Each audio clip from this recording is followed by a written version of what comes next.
за трудовото право, за работничките права со фокус на човечката страна во смисла на тоа дека работата не треба да биде само обврска, туку и задоволство. Во студиото разговарам со мојот гостин, професор доктор Лазар Јовевски од Правниот факултет Јустинијан I Скопје. Добар ден и добре дојдовте. Добар ден и благодарам за поканата. Господине Јовевски, кога зборуваме за работа, што за вас значи добро работно место и што ја прави една работа да биде задоволство, а не само обврска?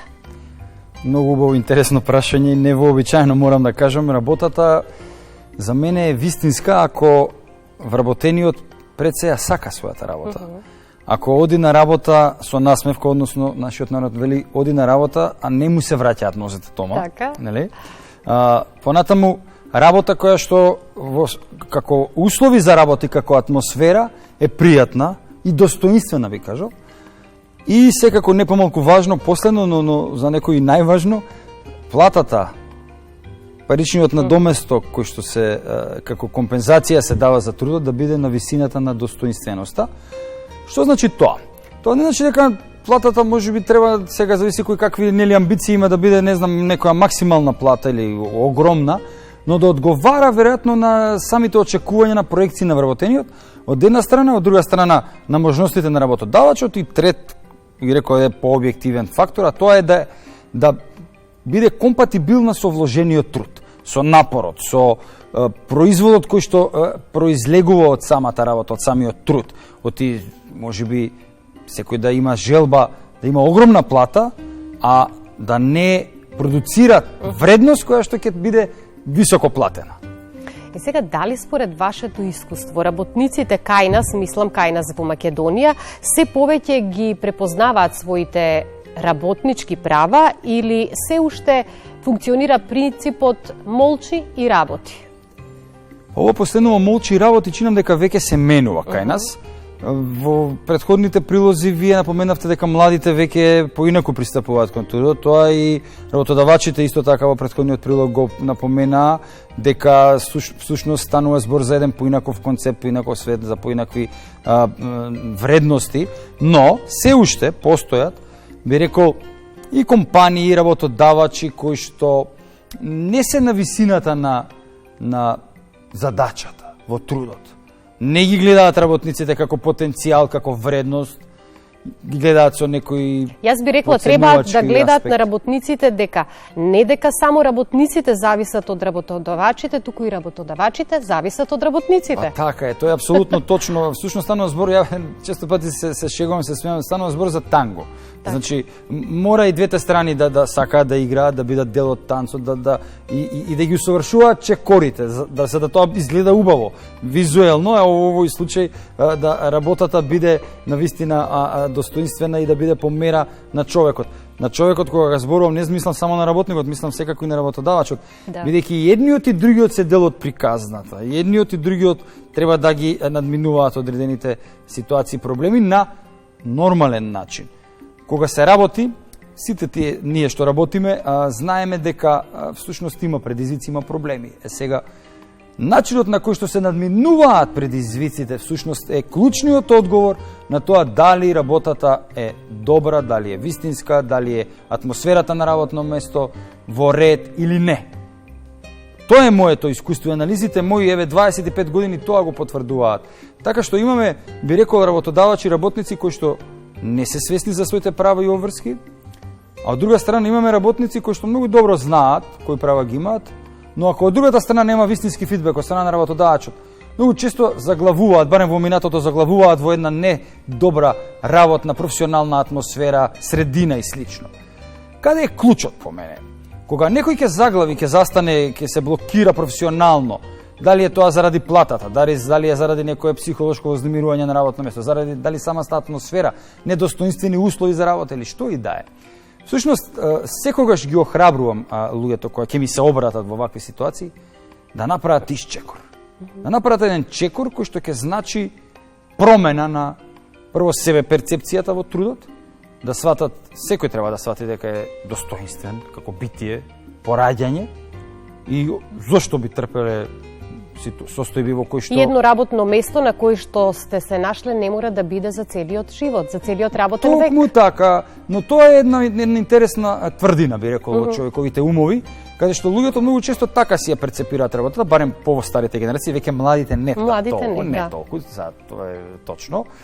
Повозрастните, оние кои што се над 40, 50 или веќе 60 на години пред пензија, идејата да бидат вработени на едно работно место превејува што свесно, што несвесно, и кога ќе се соочат со неправди, неубави ситуации, кога треба се донесе одлука да се напушти работното место, многу често не се случува таа одлука, не се носи и се продолжува да се живее во една токсична работна атмосфера, и тоа е проблем. Тоа е голем проблем. Што не е добре и за работникот, но и за самата компанија. Апсолутно се слагам, токму така, кога кажат некој па како за компанијата, па да, затоа што таквиот работник не е продуктивен. Знаете, работодавачот може дури и ненамерно да прави грешки, да не употребам друг збор и да неправди кон работникот, може и намерно. Но како и да е, последиците ги трпи не само работникот, туку и работодавачот, и компанијата. И пак ја кажам, тангото треба во професионалните односи треба да се усогласи, треба да се игра професионално, да се игра што биле нашиот народ профи. Значи да изгледа убаво сето тоа. И иако денеска сакаме да зборуваме за позитивната страна на работните односи и работничките права, меѓутоа ќе проговориме и за прекршување на работничките права. И според вас или вашето искуство, кои се најчестите прекршувања на работничките права од она што нели го гледате вие во пракса, и кои права работниците најмалку ги знаат во однос, да речеме, на плата, на остварување одмор, прекувремена работа, можеби напредување, безбедност? Најголеми прекршувања на работничките права постои во оној дел во кој што најмалку работниците преземаат чекори за заштита.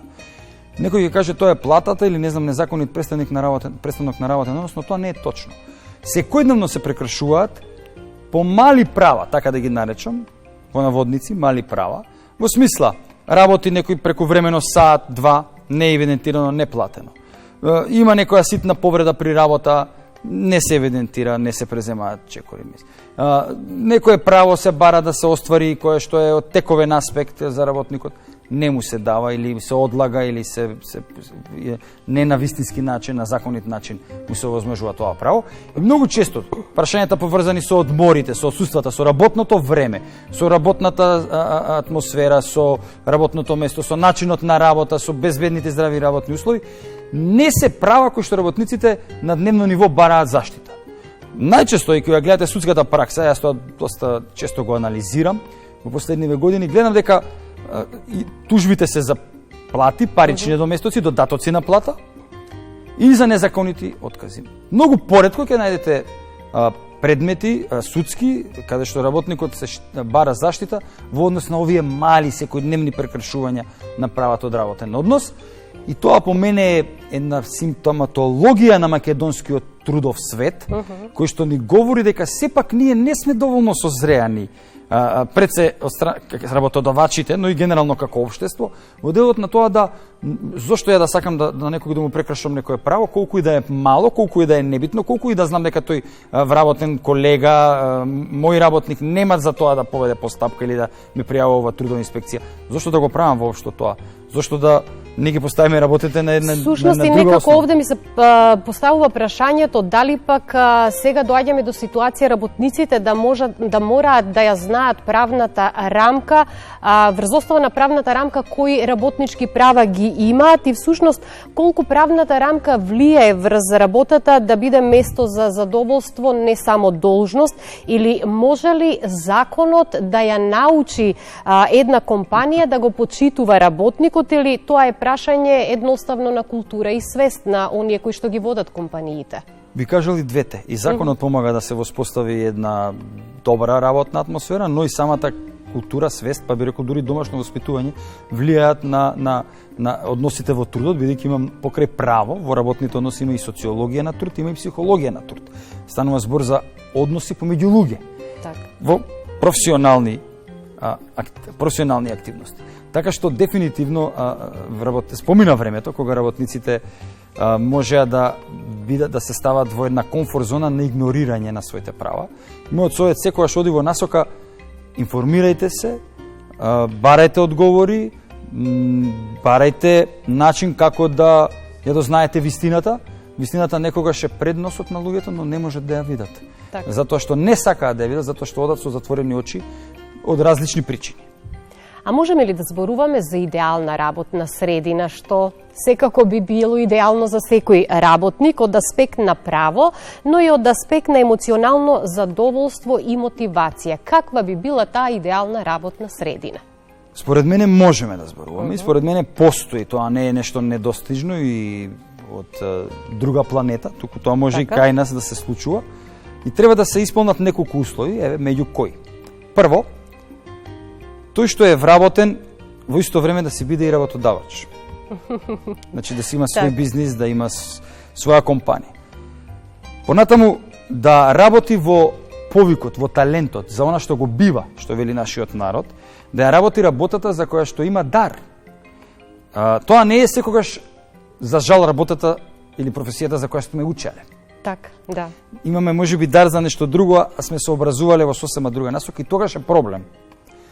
Но има луѓе, познавам такви, за среќа се сметам и себе си за еден од тие срекници, дека кога човек е во повикот, кога е во својата работа, во професијата што ја сака, тогаш работата го ослободува. Во спротивно, работата може многу лесно човекот да го пороби, да стане роб на трудот. Всушност, пораката е да работиме за да живееме, а не живееме за да работиме. Работата треба да биде дел од човековиот живот, компонента која што ќе обезбеди одредени услови материјални, но и духовни, затоа што работата е креативност. Трудот е нешто што е дел од човековиот карактер и дури уште од неговото раѓање, ја би рекол од утробата на нашите мајки, ние веќе имаме дефинирана креативност и повик да работиме.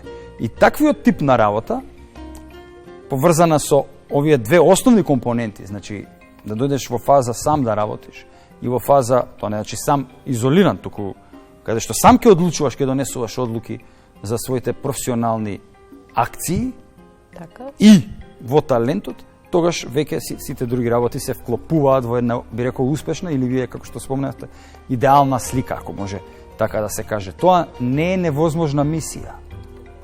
Можно е тоа, и во Македонија е можно. Само треба да си ги поставите овие две прашања. Дали ја работам работата што ја сакам и дали сум спремен од вработен, од работник, да преминам во работодавач. Да ја видите и другата страна. Па веројатно, не Тоа е многу работодавач во важно. македонска смисла, работодавач во смисла да самиот бидеш креатор на своите професионални активности, да Така. сам да одлучуваш. Меѓутоа мораме да истакнеме дека многу е важно работникот на било која позиција и да работи, да ја најде рамнотежата меѓу она што велиме врската и задоволството во работата што ја работи.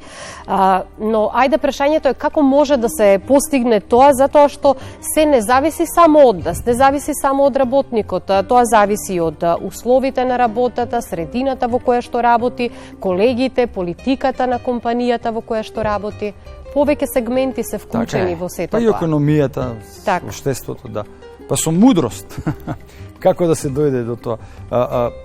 Мора да се тргне од она што го споменав пред малку, а тоа е дека треба да се разбере подлабоко дека ние сме трудови битија, како луѓе, но работата не е се во животот, односно се работи за да се живее. Работата е голем дел од животот и тоа е несомнено. Дури за некои поголем дел од денот е на работа отколку дома, Так. отколку можеби со семејството.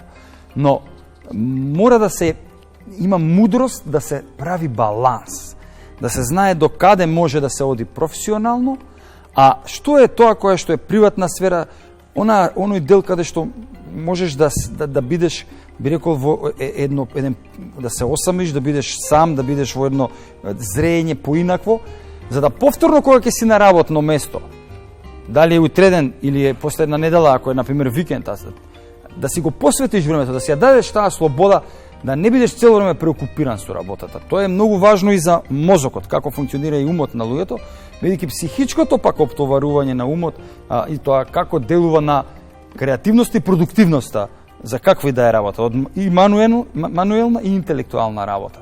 Така кога говориме за продуктивноста, нели, и мотивацијата за работа, ќе го спомнеме и флексибилното работно време, затоа што во последно време се повеќе се зборува за ваква форма на работа или работа од дома. Дали нашето трудово законодавство е подготвено за овие нови трендови, кога станува збор и за флексибилно работно време и работа од дома? Во моментов не е подготвено, а се надевам во скоро време ќе биде подготвено. Што значи ова? Во моментов законската рамка е таква што ние не ги уредуваме добро флексибилните форми за вработување, кога велам добро, мислам на оние стандарди кои што пред се ги има во Европската унија, па и во големите развиени економии, САД, Австралија, Кина, Јапонија, Нов Зеланд, Бразил, покрај Европска унија. А тоа дека ќе се подобрат, мислам во насока на тоа дека очекувам веќе во следната година да се пристапи кон една широка акција или да се отвори фронт кон менување на трудовото законодавство и особено она што беше претходно споменато во прилогот, законот за работните односи, кој што треба, според мене, да доживее една реформа, една реформација, револуција и да видиме во која насока ќе одат работиве, дали ќе процветаат рози или ќе одиме повторно во некои предизвици кои што можеби не ги сакаме, не ги планираме. Ние како општество сме научени да функционираме со многу предизвици, па се надевам дека во иднина ќе успееме да се снајдеме и да го најдеме вистинскиот пат за конечно, нели, ети нашето законодавство да овозможи соодветни услови на работниците кои што ќе уживаат и ќе најдат задоволство во својата работа. И ајде еве некаде кон крајот на разговорот да упатиме еден апел до сите работници како да најдат рамнотежа меѓу обврската и задоволството на работното место.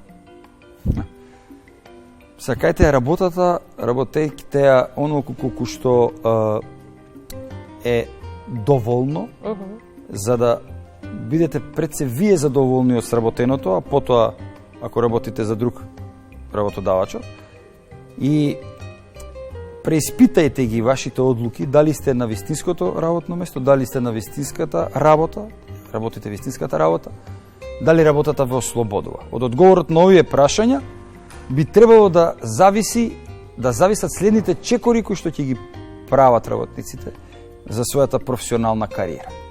Вие сте професор и најчесто вие ги поставувате прашањата на студентите, но денеска вие сте мој гостин и јас ќе си дозволам да ви поставам неколку кратки прашања на крајот од нашиот разговор за да бидеме уште поинформативни за нашите гледачи. Се надевам ќе положам. Што работниците најмалку знаат кога потпишуваат договор за работа? Многу малку знаат. Речиси се не знаат. Како работникот најлесно може да препознае неправилности или прекршување на право? Само ако се добро информира. Каде прво може да побере работникот заштита? Дали во инспекторатот, синдикатот или кај адвокат? Кај сите три може да побара. Ако има синдикат, советувам секогаш не се обрати кај синдикатот. Трудовата инспекција секако е на располагање. А зошто да не и кај самиот работодавач со укажување дека тоа и тоа право е прекршено или ова и оваа работа не е законита. Дали работникот е доволно заштитен ако пријави неправилности? И да и не, зависи од вработениот. Дали како ќе се постави во целата ситуација. И последното прашање, колку фирмите, односно компаниите кај нас вложуваат во здрава и позитивна работна средина? Недоволно. Штета. Мислам дека дадовме одлични одговори за нашите гледачи, бевме доволно информативни за да нели ја представиме темата која што ја реализираме во ова издание од емисијата. Јас ви благодарам многу за гостувањето, ми беше задоволство и секако се гледаме во некоја следна прилика. Јас ви благодарам за можноста да бидам ваш гостин и за овие, вака би рекол, невообичаени можеби прашања и дискусии. Многу се радувам што ја малку подотворивме темава и допревме и право, но и нешто повеќе од тоа. Ви благодарам уште еднаш. Ми беше задоволство.